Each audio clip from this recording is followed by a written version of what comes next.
So Kane can score against Barcelona, but can't score against Cardiff? Typical. With the 8th game week of the season completed, let's take a look at how my team performed and my early transfer thoughts for game week 9.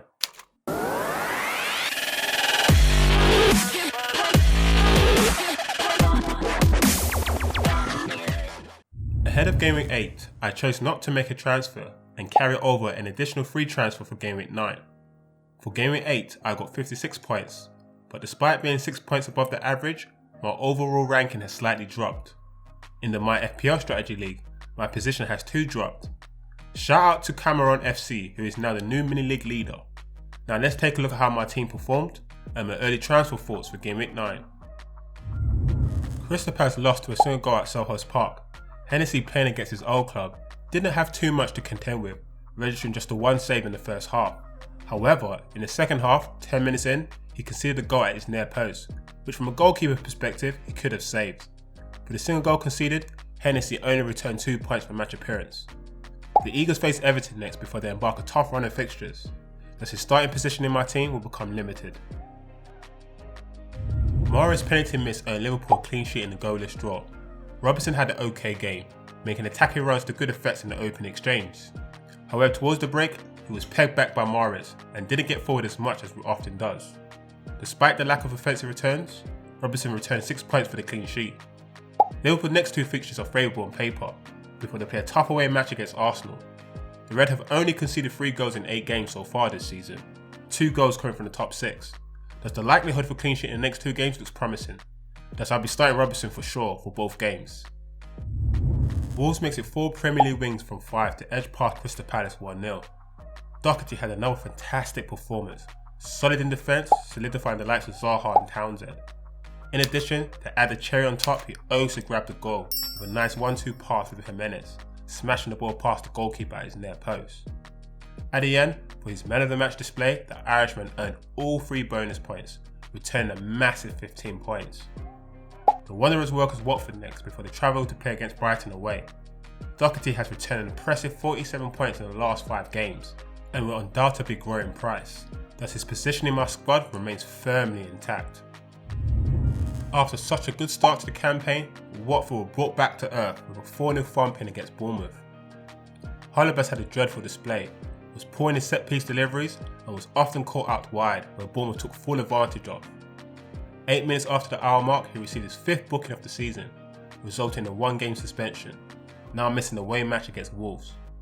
Due to conceding 4 goals, toppled with the yellow card, Holebas returned an embarrassing -1 point. Ouch. Watford have a decent winnable run of fixtures before they play a tough home match against Liverpool in game week 13. Holebas will miss the next match, but will return in game week 10 against Huddersfield, so I'm comfortable for him to remain in my squad. Leicester City suffered a narrow 2-1 defeat to Everton at the King Power Stadium. Overall, Maddison had a relatively quiet game. Towards the end of the second half, he had the opportunity to level things up, but shot horribly wide. The Englishman only registered 2 shot attempts on goal, none hitting the target, and at the end, the number 10 only returned 2 points per match appearance. Leicester City's next fixture is a tough away match against the Gunners. In the last 2 meetings between the two, there have been a total of 11 goals, in which the Foxes have scored 6 of them.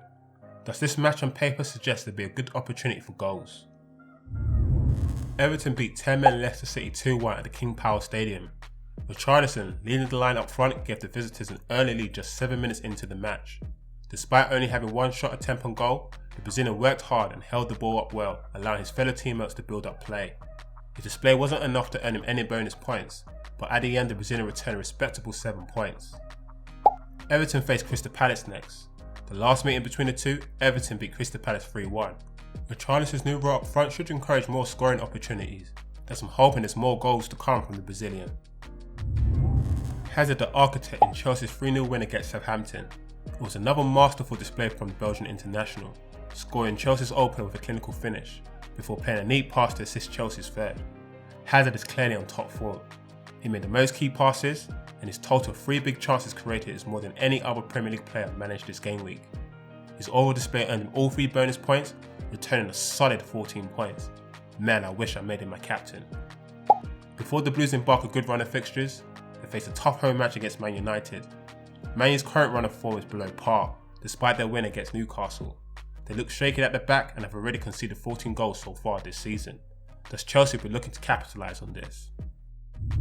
Bournemouth beat Watford 4-0, achieving their biggest away win in the Premier League. Fraser had a good game supporting the front line well. In the second half he delivered a good cross to pick up Wilson for the Cherries' third. He worked hard off the ball and remained a threat on the counter. His overall performance wasn't enough to earn him any additional bonus points. Nevertheless, the Scotsman returned a welcome 6 points.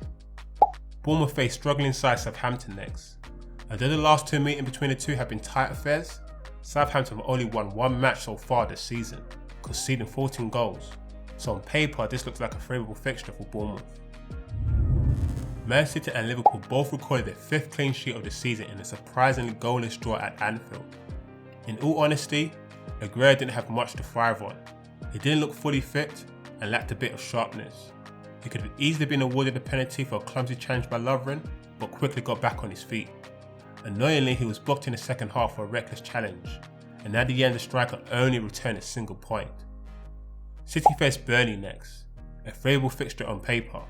The last home encounter between the two clubs, the Blues beat Burnley 3-0, with Aguero scoring the opening goal. The single goal just after 8 minutes was enough to beat 10-man Cardiff 1-0 at Wembley Stadium. Harry Kane's recent form made many FPL managers give the Englishman the captain armband, including myself, but at the end was left bitterly disappointed. Playing behind Lucas for the majority of the game, Harry Kane still managed 6 attempts on goal. He tested the goalkeeper for a powerful header early on in the second half, before firing a shot just wide the post. But despite his efforts, he couldn't find the back of the net. To make matters worse, the striker received a yellow card just before the hour mark. As my captain, Harry Kane got disappointing 2 points, the first time this season my captain hasn't produced any returns. Spurs face West Ham away, before they play a tough home match against City. It was always my intention to get rid of Kane with my free transfer, to potentially accommodate Salah for Liverpool's next run of fixtures, a strategy I'm still contemplating. Despite Fulham getting back on level terms before the break, the Whites were thrashed 5-1 by Arsenal. Mitrovic physicality on top caused Arsenal problems in the first half, registering 3 shots attempts on goal. But as Fulham struggled to get hold of the ball, the Serbians started to drop deep, reducing his scoring opportunities. At the end, the striker only returned 2 points for a match appearance. Fulham play Cardiff next.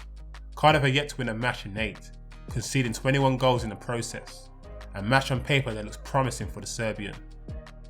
My players on the bench all made an appearance, all returning points, but I would have been better off starting Ederson from City and Johnny from Wolves instead of Hennessy and Holebas.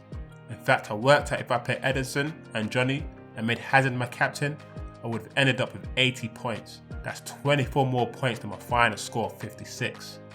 Just goes to show how vital picking the right captain is. But the positive side is, it's a good indicator that my current squad is in good shape and there's no need to panic. So moving on to my early transfer thoughts for Game Week 9. Not making a transfer for Game Week 8 now means I have 2 free transfers. The initial idea behind it was to get rid of Kane and the midfielder in order to accommodate Salah back in the team.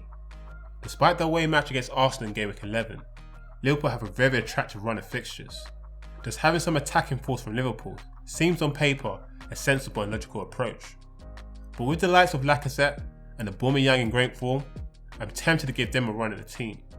However, if you look at Arsenal's fixtures in comparison to Liverpool, Arsenal have 3 tough fixtures in the next 8, playing Liverpool in Game Week 11, Spurs in Game Week 14, before they play Man United in Game Week 15. So at the moment I'm slightly leaning towards Liverpool players. Fortunately we have the international break ahead of us, so it's time for me to reflect on my next move. Be sure to follow me on Twitter to see how my team develops. And before I sign out, I would just like to say a massive thank you. The channel has reached another milestone of 3,000 plus subscribers. This is greatly appreciated and means a lot to me. And that's all from me today guys, and I'll see you guys in the next video. Peace.